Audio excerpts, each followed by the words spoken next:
Hello, fifth graders. Today we're going to work on our first day of revision on our Westward Expansion historical fiction journal entries. It's a mouthful to say. And today what we're going to do is first, before we start, we are going to make sure that we have finished our drafting. What does that mean? That means that you have 5 complete journal entries. Each journal entry in the Google document has a date, title, and everything is in chronological order. Chronological order means they go from first, next to last. So your first journal entry is at the top of your document, and then your second journal entry and third, and it continues all the way down to at least 5. You can have more than 5, but at least 5. You should have a greeting for each journal entry.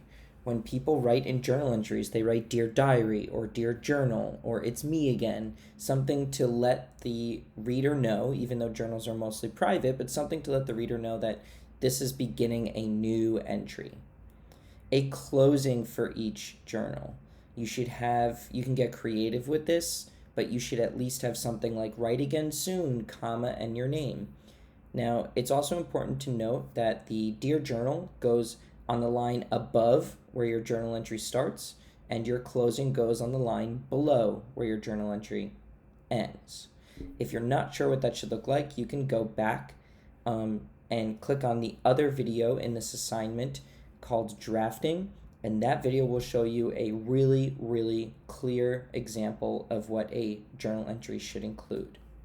If you don't have all these steps now, stop, pause this video, X out of this video, go back and do those things before you start revising today, just like in class. If you have all of those things, let's move on.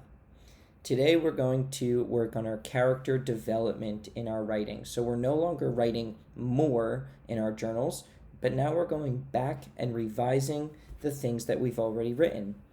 So some things to remember is that when you revise, you can revise, must revise in blue ink, just like we do in class.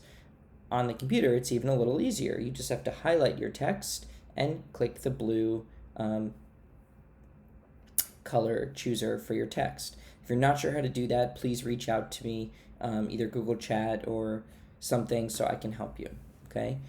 Now, this is a character analysis day, which means that we're going to identify character traits that we want our characters to have. We want to include emotions, and we're doing all of this because it helps the reader understand a little bit more about our character. We're going to include action and dialogue in our writing today.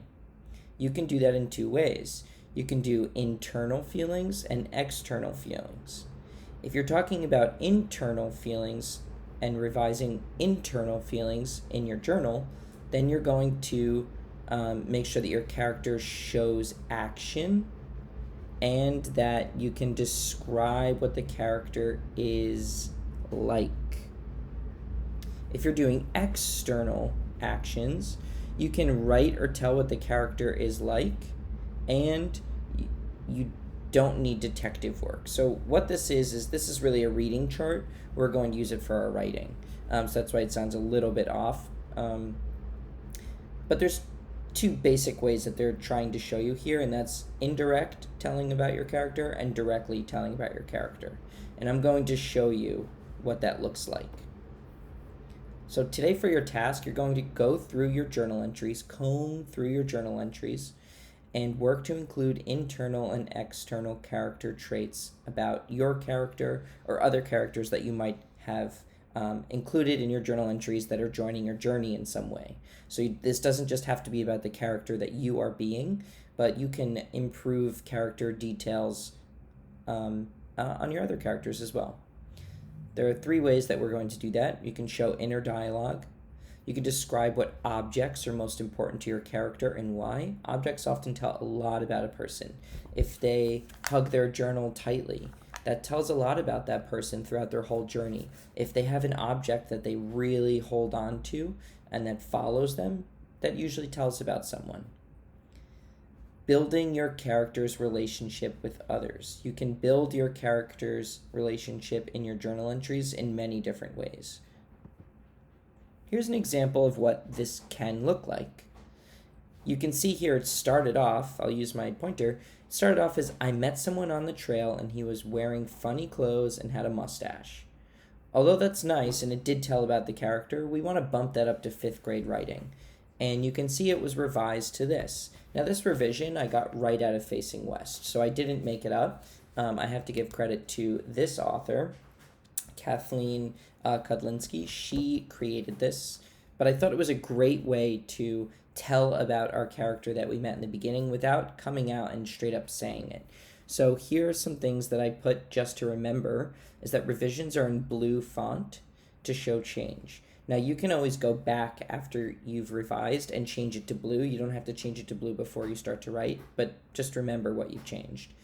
And then you'll also notice that, just to begin with, it's much more detailed and generally longer. When you revise, you're adding or taking away from your work. Generally adding and making it longer. So remember, revising, we're not worried about periods, punctuation.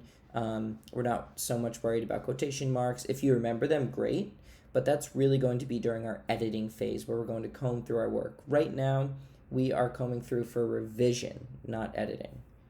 You can see here, it went from I met someone on the trail and he was wearing funny clothes and had a mustache. We're still talking about the same person, but now listen to the description. The mountain man pulled on his mustache. If you don't die of hunger or thirst, if your wagon doesn't roll off the cliff or wash down a river, if you don't die of camp sickness, if you don't get eaten by wild animals, then you'll make it. Maybe. What did the author include here? Well, I have some hints. One is dialogue. I can see that this author included all the dialogue from the character, and that really helped me get to know the character without coming right out and saying it. There's description language, like mountain man and dying of hunger and thirst. These are really descriptive words that are meant to pull at your heartstrings, are meant to really get the reader thinking deeply about the character. Clues about the character. I can tell just by reading this that our character's a little sarcastic, and our character's a little silly. I can tell that our character has also been on the trail before and is well experienced. So there's all these little clues I can gain about our mountain man character that I previously didn't know from just reading this text in black here. So today when we revise, we want to bump up our writing. I would suggest that you keep this chart open, and you keep this PowerPoint open, either on one side of your screen while you're writing, or on a different device if you have access to one. Make sure you have this PowerPoint open so that you're able to reference it. Good luck writing today.